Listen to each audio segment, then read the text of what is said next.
attiré l'attention de certaines personnes à ce moment-là, quand je faisais la sensibilisation sur le professionnalisme, sur l'importance des blogueurs à se professionnaliser. L'importance des blogueurs à se professionnaliser. Ça veut dire quoi? Ça veut dire tout simplement que quand un blogueur décide de signer un contrat avec une entreprise pour représenter cette entreprise ou pour représenter un produit de cette entreprise, la responsabilité du blogueur serait d'abord d'être sûr que le produit qu'il va proposer à la consommation de ses followers est un produit, 1, légal, 2, autorisé, 3, il est inoffensif, il est sans danger pour la consommation de la population. J'avais attiré l'attention à ce moment-là quand je faisais la sensibilisation sur l'existence des fausses gélules bourrées d'huile toxique sur notre marché. Ce qui m'a valu, ça m'a valu, vous avez tout vu ici. Alors que c'était parti d'un bon sentiment en se disant qu'on ne peut pas tout savoir dans la vie. Il y a des choses que quand toi tu sais, tu peux en parler et peut-être que ça va rentrer dans l'oreille des personnes intelligentes et à ce moment-là, les personnes intelligentes vont se dire, mais tiens, il faut peut-être pas que je mette ma vie, mon blogging en danger et que je fasse attention dorénavant à ce que je vais vendre. C'était le but de la sensibilisation. Quand on sensibilise, quel que soit le sujet pour lequel on sensibilise des gens, c'est justement pour informer les gens de l'existence d'un problème et que les gens puissent faire attention pour justement éviter de tomber dans ce genre de situation. À l'époque, j'avais parlé de la professionnalisation des blogueurs sur ce point précis des fausses gélules bourrées d'huile toxique. Quand on signe un contrat avec une entreprise, on a des responsabilités. Je tiens à vous dire que cette page, c'est une page professionnelle. Cette page, oh putain, celui-là il roule comme un fou, regardez-moi ça. Il va où lui?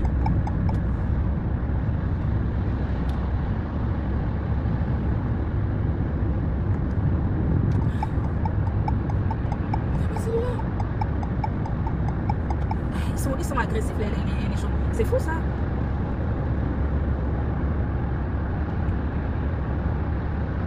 Donc j'étais en train de dire ceci. Que quand on signe un contrat de travail, un contrat de partenariat, ce n'est même pas un contrat de travail, un contrat de partenariat avec une entreprise, on a des obligations, on a des droits et on a des devoirs qu'on doit respecter de part et d'autre. Quand on signe un contrat de partenariat avec une entreprise, on a des droits et on a des devoirs. On a des droits et on a des devoirs. C'est pour cela que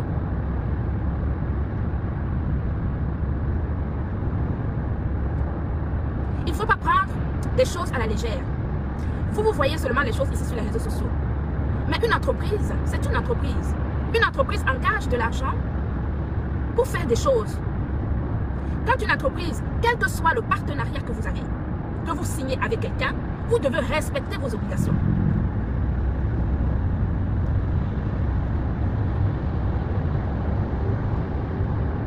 Quand on signe un contrat de partenariat, quel que soit le contrat de partenariat que vous signez, vous devez respecter vos obligations.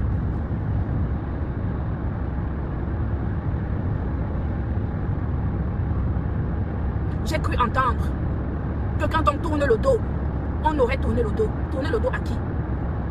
Qu'il y avait quoi avant pour tourner le dos? Parce que pour tourner le dos, il faut qu'il y ait quelque chose. Mais quand il n'y a rien pour tourner, tu tournes le dos ou tu tournes le dos ou pas, que ça soit vice versa, ça ne change rien.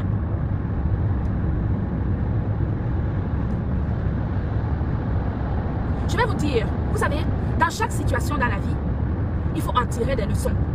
Il faut en tirer des enseignements. Moi, je ne suis pas une défaitiste. Je suis une personne positive. Dans chaque situation, je positive d'abord. C'est-à-dire que je prends la situation, je mets mon équerre, je tourne 360 degrés, je regarde ce qui était bon et ce qui était mauvais. Quand le mauvais dépasse ce qui est bon, qu'est-ce qu'il reste à faire? et que vous tirez des alertes, vous tirez la sonnette d'alerte une fois, 2 fois, 3 fois, 4 fois. S'il y en a qui ont pensé un seul instant, qu'ils tenaient un temps soit peu mon entreprise, ils se sont trompés lourdement. Ils se sont trompés lourdement. Ça veut dire que ces personnes m'ont mal cerné. Parce que réellement, quand on me cerne bien, on sait très bien que non seulement je ne suis pas une idiote, mais également je vois les choses venir au loin. C'était une erreur de penser qu'une entreprise pourrait se confondre avec des spéculations familiales. C'était une erreur de penser qu'une entreprise pouvait se confondre avec des spéculations familiales.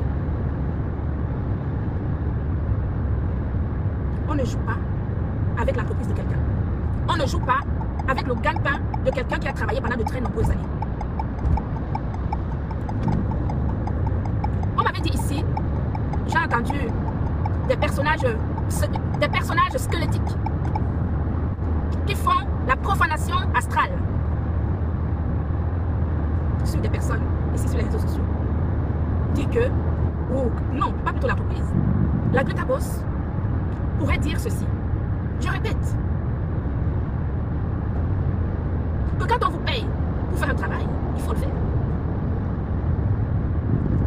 Même si c'est votre frère qui vous confie une mission au sein de son entreprise, vous devez mener à bien cette mission. C'est une question de conscience. C'est une question de conscience professionnelle. Si on tient compte qu'un blogging peut être professionnalisé.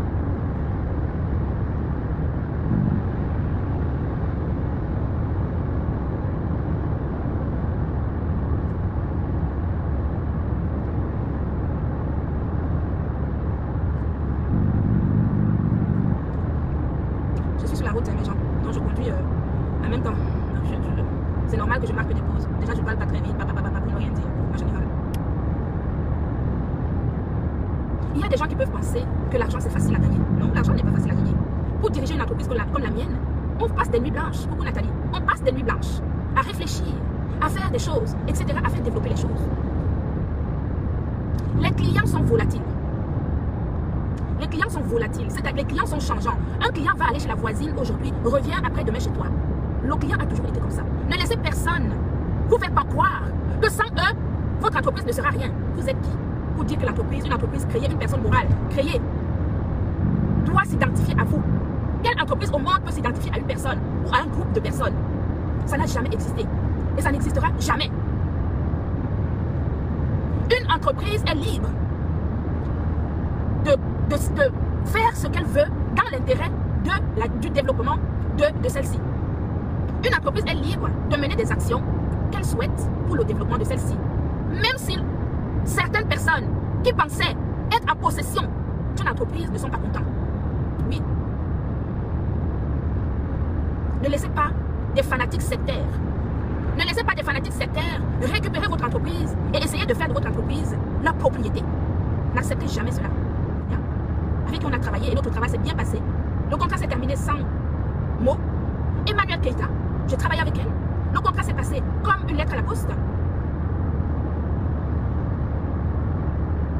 Vous savez quoi? Dans chaque situation, comme je vous dis, il faut toujours en tirer des leçons.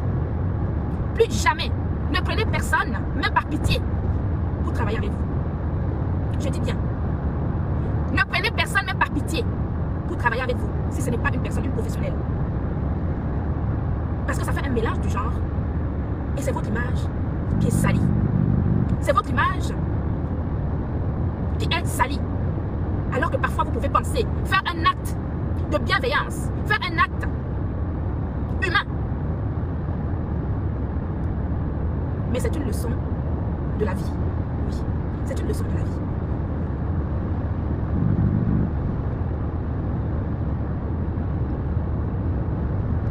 Je reste professionnelle dans mes explications.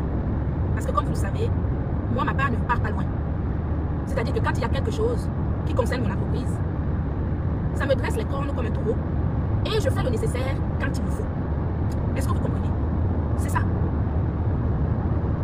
Donc, le professionnalisme Quand on dit qu'on est blogueur, on doit se professionnaliser. On doit respecter ses engagements. Surtout quand les engagements sont minimes. Ils sont minimes. Les engagements sont minimes, hein? C'est-à-dire qu'il n'y a pas besoin de trop réfléchir ou de faire quoi que ce soit. C'est à un niveau basique.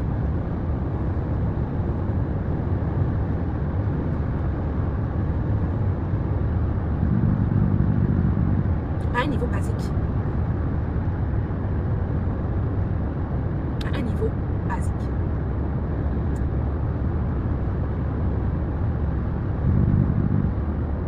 Quand un groupe de personnes pense avec la validation du leader,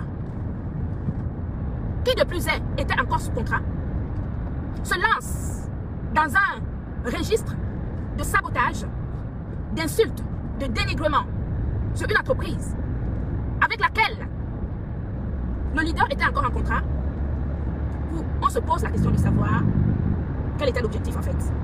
L'objectif c'était quoi? Quel était l'objectif? Mais je dis ceci, dans la vie, dans chaque situation, il faut en tirer des leçons.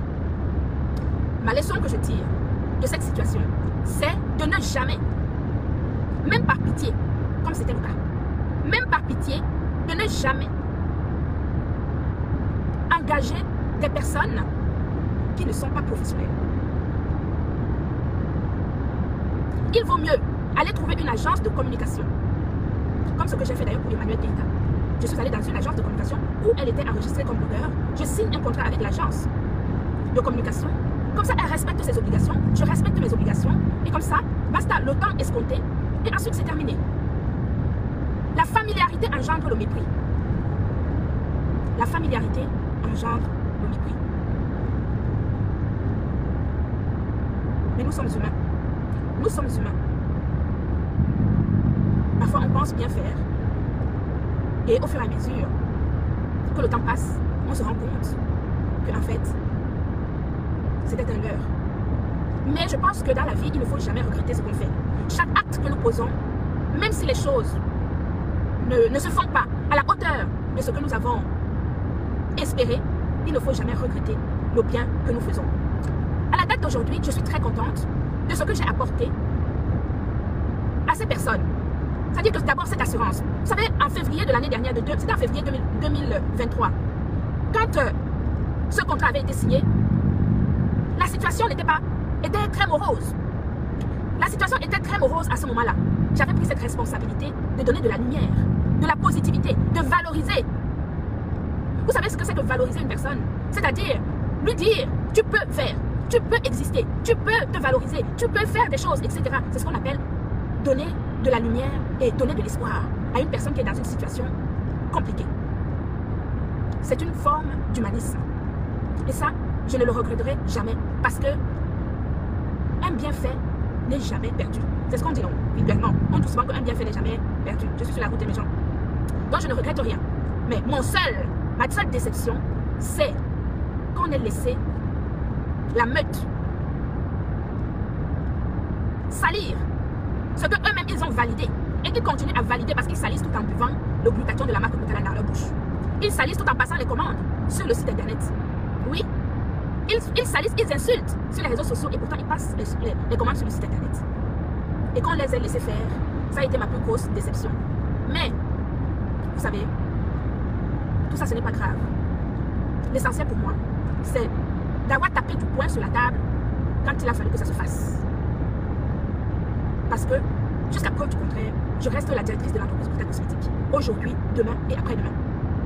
L'épanouissement que des personnes peuvent avoir aujourd'hui, je suis ravie de cela parce que je suis à l'œuvre de ça.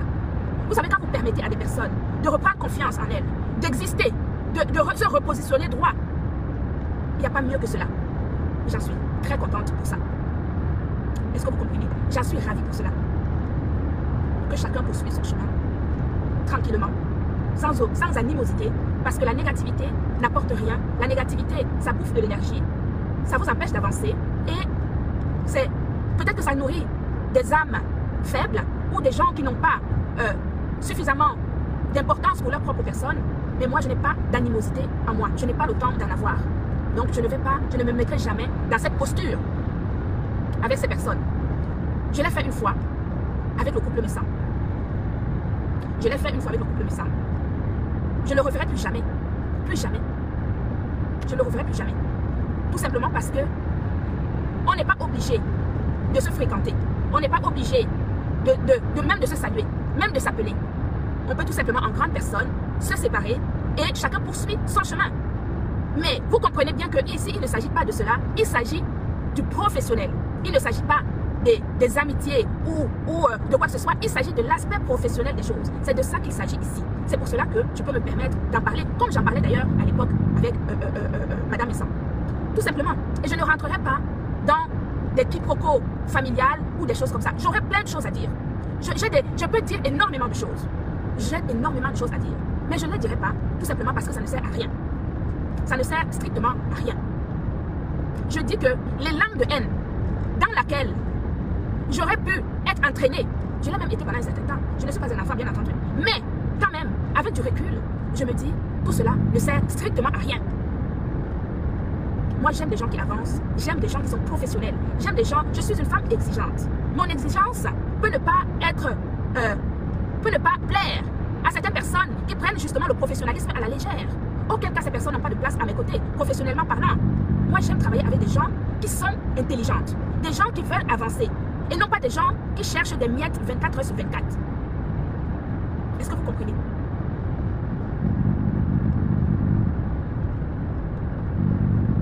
Moi, j'aime le travail. Le travail, c'est mon premier mari. Je suis exigeante sur mon travail. C'est tout. Et laissez-moi vous dire que sincèrement, ça ne donne pas envie de travailler avec des blogueurs camerounais. Parce que c'est trop de négligence, trop de... Il n'y a pas de professionnalisme, pas d'implication. C'est vraiment dommage pour notre communauté. Mais en tout cas, ne m'attendez pas sur la version la boue, commencer à raconter ceci à gauche à droite, je ne le ferai pas. Par contre, chaque fois qu'il va s'agir de l'aspect professionnel de mon entreprise, je ne laisserai personne faire. Je répète, que s'il y a une seule chose que quelqu'un pourrait venir dire ici préalable, certaines personnes me considéraient justement comme étant partisane d'un groupuscule de haine. Je n'en fais pas partie. Je ne suis pas une haineuse, je n'aime pas la haine. Je déteste la négativité. J'aime des choses positives. J'aime quand les gens, on peut avoir des complications à un moment donné, mais on peut les mettre de côté, c'est-à-dire avancer, évoluer. Personne n'est parfait. On ne peut pas rester dans la négativité toute sa vie. D'accord? Voilà. Je vais revenir sur une dernière chose. J'ai vu des spéculations à gauche à droite sur le fameux coffret que ma représentante de Lille avait proposé d'offrir à la maman d'une blogueuse. Mais écoutez, c'était son choix. Visiblement, elle aurait connu en 2017, elle lui aurait tendu la main, elle a voulu le faire gentiment, elle m'a demandé de l'annoncer. Vraiment, c'était sans arrière-pensée ou quoi que ce soit, ni pour mettre qui que ce soit en porte-à-faux. Donc là-dessus, ça ne... Voilà, il ne faut pas que vous preniez ça mal. Vraiment, il faut rester sur des choses simples de la vie. On propose des choses et si ça vous plaît, c'est bien. Ça ne vous plaît pas, vous laissez. C'est elle l'a fait parce qu'elle voulait faire plaisir. Mais visiblement, c'était très compliqué, soit par le contexte, etc. Que ça ne vous offusque pas. Vous êtes libre d'accepter ou de ne pas accepter un cadeau offert. Même moi, parfois, on m'offre des cadeaux et je n'en prends pas en fonction des situations. Donc ça, ce n'est vraiment pas un problème. Ma distributrice a très bien compris. Mais en tout cas, une chose est sûre, c'est que vous tous, vous savez maintenant qu'il y a une distributrice à Lille. Bien. Donc, si ça vous a offusqué, c'était pas la peine. C'était vraiment gentil de sa part de le faire et c'était parti d'une bonne intention. Alors, il y a autre chose que je vais dire ici et je m'engage là-dessus. Vous savez, j'avais porté plainte à une sœur, Bassa ici. Comment elle s'appelle? Donnez-moi son nom. Qui avait saqué aussi pareil mon entreprise, etc. Donnez-moi son nom. Donnez-moi son nom. Je ne sais même plus comment elle s'appelait. Une sœur, parce que le dossier est toujours en cours. Donnez-moi son nom. En tout cas, je vais téléphoner à mes avocats la semaine prochaine. Je vais leur dire d'annuler ce procès. Je vais leur dire d'annuler ce procès. Voilà. Je ne veux pas continuer à avoir des complications avec des personnes avec qui je n'ai aucun lien, ni de près, ni de loin, tout simplement parce que j'avais un contrat qui m'a apporté d'autres complications existentielles. Donc, je vais, à partir de la semaine prochaine, téléphoner à mes avocats pour annuler ce procès. Voilà, je ne vais pas envoyer une sœur en prison ou une sœur condamnée à payer des sommes parce qu'elle était dans un contexte conflictuels que je ne maîtrisais pas d'ailleurs, voilà, que je ne maîtrisais pas. Ce sont des conflits que je ne connaissais pas, qui venaient, qui étaient avant. Donc, toutes ces choses-là, je ne savais pas comment est-ce que c'était avant. Donc, je ne vais pas rester sur de la négativité. Je vais téléphoner à mon avocat pour enlever ce procès à partir de la semaine prochaine. Voilà, comme ça, j'assainis tout ce qui est autour de moi et je continue mon chemin professionnel comme c'était au départ. Voilà, donc j'espère que c'est clair pour tout le monde. La Douta Boss n'a pas d'énergie négative à mettre sur quoi que ce soit. J'ai de l'énergie positive pour mon travail et je reste sur mon boulot. C'est tout ce qui